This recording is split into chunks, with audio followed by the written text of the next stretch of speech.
Hi, I'm Devin-Norelle, and this is my video out. Yes.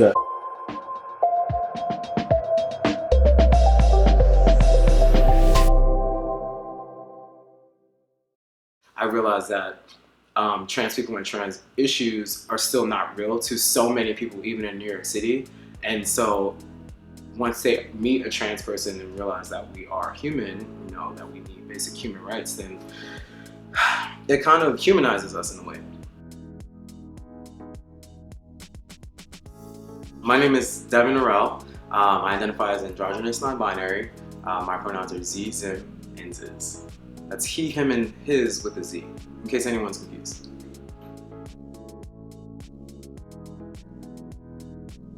Okay, yeah. So I'm from Harlem, which is one of the, well, not the northernmost neighborhood of New York, but right above Central Park in Manhattan, New York City.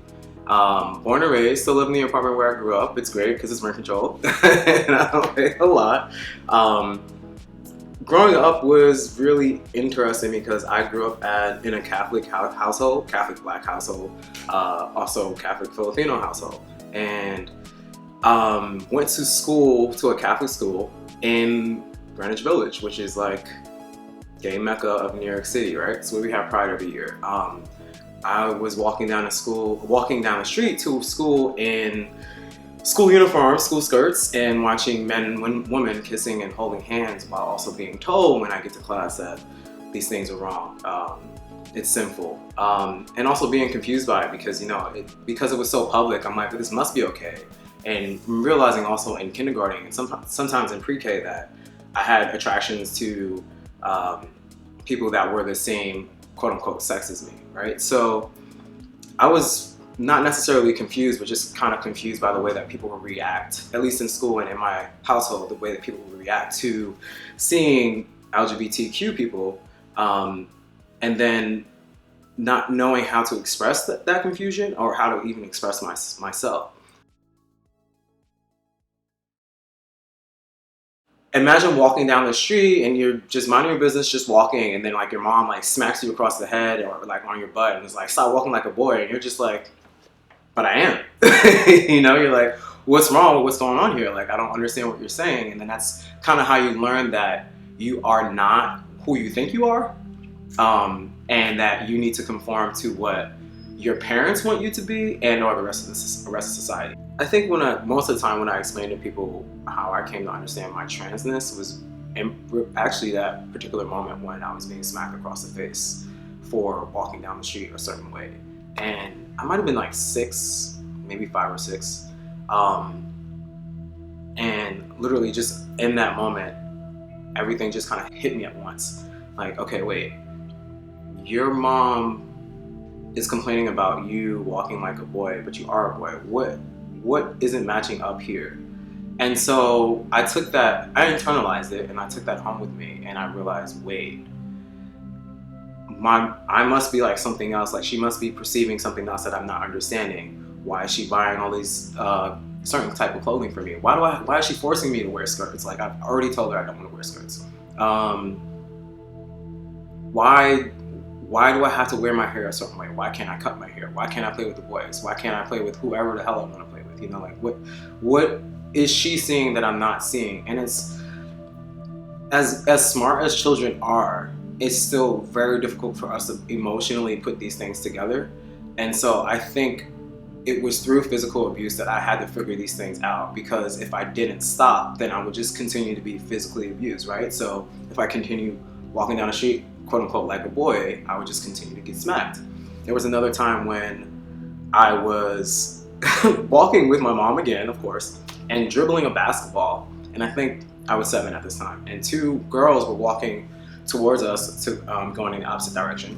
And one of them said, oh, that's a little boy because she's playing with a basketball. And my mom immediately snatched the ball from me. And I was just like, can I have my basketball back? Like, what is the issue here? And now, in that moment, I had to think again, like, oh, yes, remember, like, you're in a body that that's not the body that you're perceiving, but someone is seeing little girl, and that's not what you're thinking, but this is what everyone else sees, and you have to remember that. So you need to act a certain way. So for me, I think through physical abuse and through these 2 instances and several others like it, that's when I was just like, okay, wait, you are not who you think you are. Or rather, they see you one way, but they aren't seeing the real person. As a trans person, well, even as just an LGBTQ person, you're always coming out multiple times in your life, right? So here I am in my youth, understanding that whatever attractions are happening in my head is wrong, or learning that it's wrong.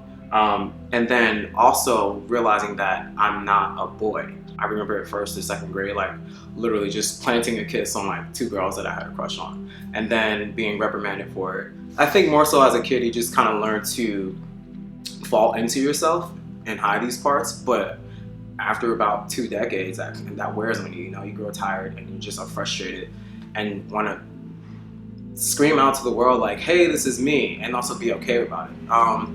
And so my childhood wasn't like the worst, but it was still in many ways really bad, extremely confusing. And it's in my childhood that I learned to like just hide every single part of me. And the issue with that, especially when you're being physically abused or emotionally abused, is that you grow up, or as a child, you think that once you grow up, you're gonna have to live, I guess, in isolation, that no one's going to accept you. I remember watching The L Word as a teenager, and it was a trans character. My mom was watching it with me. This is around the time, I think I'd already come out as gay by this point, not as trans. And she just made so many negative comments, and I just remember thinking in my head, like, Jesus, like, I'm never going to have a relationship with you after I'm an adult. Once I graduate from college and like have a job, I'm gonna have to save enough money to like leave New York City and start a new life. And that's just kind of like hard to grapple, right? To think that like you're just gonna lose your entire family and maybe even your friends. It's so bad on your familial end that you just think that your friends are going to reject you as well. It's a lot. I don't really know how I made it through it, but I'm just glad to be here.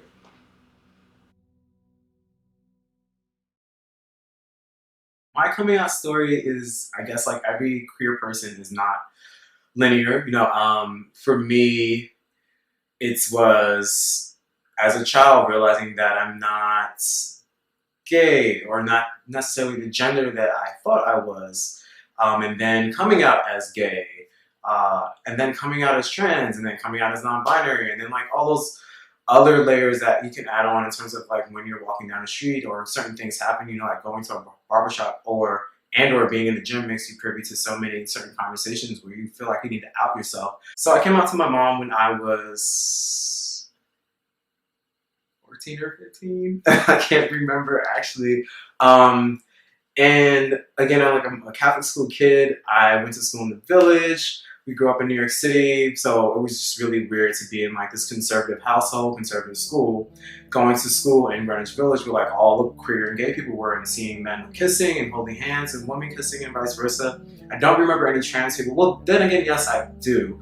We just didn't use transgender. We would always say like drag queen, etc. So there were obviously like gender variant people in the village, and I'd see them and always think to myself like, oh, this is really cool, but also this reminds me of myself.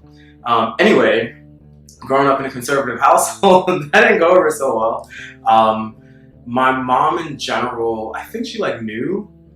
She definitely knew I was queer beforehand, and she would always make very negative comments about, especially lesbian women, and any queer men that she would see in the streets, and always point out to me as I was growing up if she saw someone that looked even slightly feminine as a man and or slightly butch as a woman. And a lot of that stems from when she was growing up. Her family was taught, she has like maybe 3 or 4 sisters and 1 brother, and they were all taught growing up that butch women were extremely violent, I guess, and violent and rude. All, I guess, the negative aggressive traits that you would attribute to men, and that's what they attributed to butch women. And so she also kind of just completely erased femme women. So when I came out to my mom, it was just super rude to me, just making negative comments about lesbians all the time. And one time also said oh, you just want to be a man. It's so funny because in my head I'm like, I kind of do, but she used it in such a negative way that I would always push back, like, no, that's not what lesbianism is about, because it isn't. Like, a butch woman does not want to be a man. It's very different from being trans or non-binary. After coming out to her, and still continuously to this day, this is like, what, almost 15 years ago, like still having this battle with her about my identity, even after coming out as trans, we butt heads a lot, and it's not fun. It's taken me a while to learn to stand up for myself. You know, I just sometimes used to let her walk all over me, but now not so much.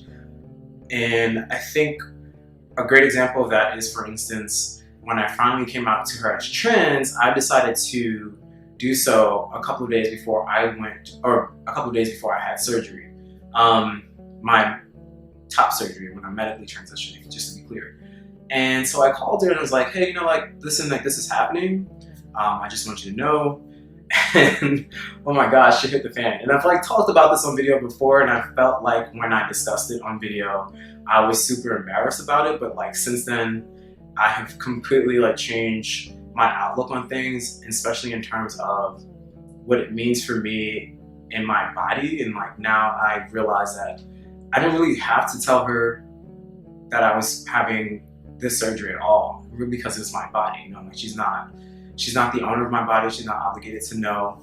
But that's something that I've had to learn, because I grew up with such a helicopter mom and so an invasive mom who was also very controlling and needed to know every single part of my life, and also believed that my body was hers, or like my life was lived for her, and represented her as a person, that I really truly believed in that moment when I was calling her, and even when I came back, like, oh, I owe this to you. But what I wasn't realizing until now, and through lots of therapy, is that this is my body and I choose to do with it as I please. And so if I came back and was just like, hey mom, like, look, I'm topless, no boobs, and she was angry, I just was like, girl, you'll be okay. But it's just like learning to understand that you are your own person and you can lead your own life as you please, and that you don't owe your parents anything, and that you're not living your life for your parents, and more importantly, that your body is yours. So that is my first coming out to her. And then my second, I'm glad that I progressed so much since then. You know, I was living even like 2 or 3 years post surgery, still feeling like disappointed in myself for having, quote unquote, from her, like, betrayed her trust. But it wasn't, not that I betrayed her trust, it's just that I kind of just took control of my own life. And when people who have previously overstepped a boundary realize that you're taking it and creating it again, they get angry, you know? And so that's kind of like what happened to me between my mom and I. And we still like butt heads over these things, even in terms of me asking her to respect my pronouns, and especially in public, because if you're sheing me and I'm walking down the street and I appear to be a man, that can be dangerous for me, you know? People will get confused, and there's just too many bigoted people out there to not know, especially in New York City, what they might do. The next person that I told was a person that I was dating, I think within my freshman or sophomore year in college. It's the next person that I told or confided in as being trans. And we had many discussions about what that looked like, and I had mentioned wanting to try like different things sexually. And so we did, and something that should have been a validating experience wasn't. In fact, was very invalidating. And after we were intimate, she just made me feel, one, gross, and like she kept mentioning how weird it was. And I realized also it was just, she was figuring out her sexuality too, but I think even within that, there wasn't really like a reason to make me feel like I was crazy for wanting to engage this way. So I really felt like shit after the fact. And then I found out a few years later that she had actually talked to someone about it, and that person, wonderfully, like conveniently, I should say, she had told someone else about it, and that person conveniently happened to be what I would call my play cousin. And I say my play cousin because she went to college with us, and she was at the time dating my actual cousin. And so my play cousin had said, yeah, you know, like your ex had just like said that you had done some weird things, and I tried to pry, you know, to get some more specific details and couldn't. But for some reason, in the back of my head, I'm like, this has something to do with me being trans. I just like I feel it. And at this time, also, I had not. This is after college, but I did not come out as trans or had not medically transitioned yet. And so maybe 1 or 2 years after I came out and medically started transitioning, I ran into my cousin again, and the conversation came up one more time. And so this time, I cried again, and she was like, yeah, she just like thought it was weird that you would want to use, like why you weren't okay with your body, or like why you would want to use certain things, like if you were a woman, and didn't understand the like trans aspect of it. So it clarified for me something that I already knew, but like I really felt it was just another experience on top of like things that my mom was saying that made me feel like one, I would never be accepted. I was just kind of like, I would be exiled from like my community of people that I loved, family and friends. And then I was just like an alien to people. And so it was just like not a great feeling. And so because of that, I think by the time I finally came out, I was just like bracing myself for all the negative feedback in terms of like losing my friends and them saying that this is weird and like super uncalled for. But luckily I had like super supportive friends that absolutely love me, including the friends that I was really close to at the time, the high school friends that I am still incredibly close to, the one guy that I am also still close to that I came out to as a teenager, and I fight my mom still, but it's okay. Like at least I'm standing up for myself as opposed to thinking that, there's a good reason that we're fighting. Like I should listen to my mom and maybe like just being trans is wrong. And now I'm just like, no, like this is who you are.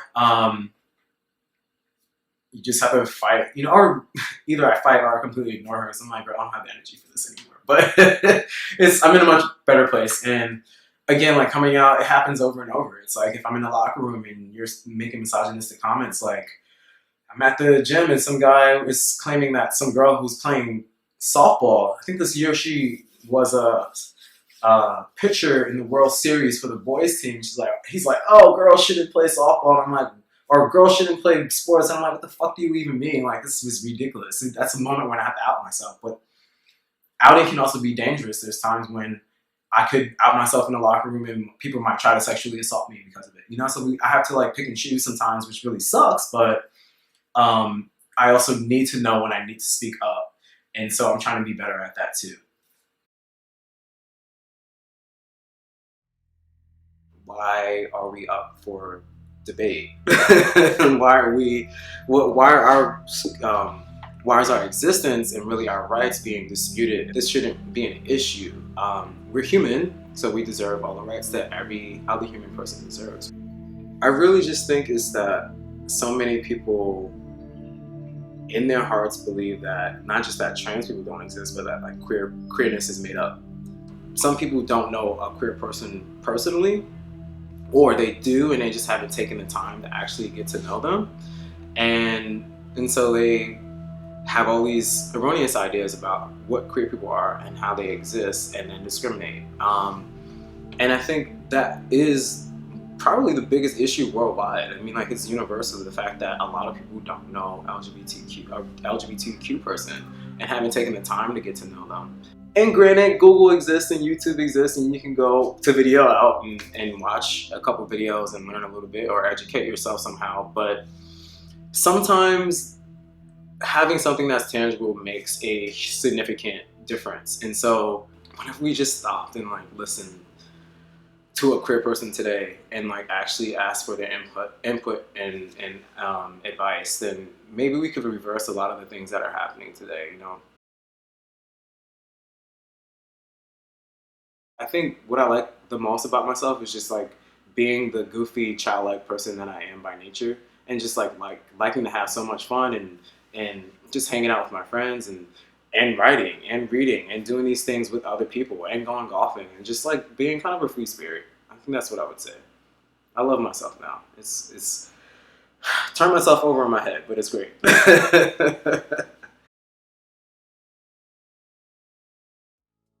So there was a point in my other boys video when I was discussing having surgery and going down to Florida and not telling my mom that I was having the surgery until I got to Florida. And I think, I know, not I think, that I have different feelings now about that situation or about things in general than I did then, where I felt a lot of guilt. And a lot of that guilt stemmed from feeling like I still owed people a part of me and a part of my body, instead of just owning up to myself and realizing that the things that I need to do were for myself and that I needed them. And that it was okay for me to go down to Florida and have surgery and tell my mom a couple of hours before. Well, I mean, I told her a day before, but still, like, the point is, like, I own my own body, you know, like, you, as a trans person, or not even as a trans person, like, you own your own body, you get to do what you want to your body because it's yours, and no one else should be able to dictate those things, right? And that's something that I had to learn over time. Even after I medically transitioned, I made that video maybe 3 years after I transitioned, was still thinking that, well, she has the right to be mad at me because I didn't tell her. And have had so many arguments with my mother in terms of the fact that my medical transition has literally not been about her. And having screaming matches where she's saying, well, you think this is about you? And having to say and stand up for myself, like, yes, mom, this is about me. I don't know what else to tell you. And I completely understand that when you're transitioning, it's not really you that's transitioning, it's all the people around you.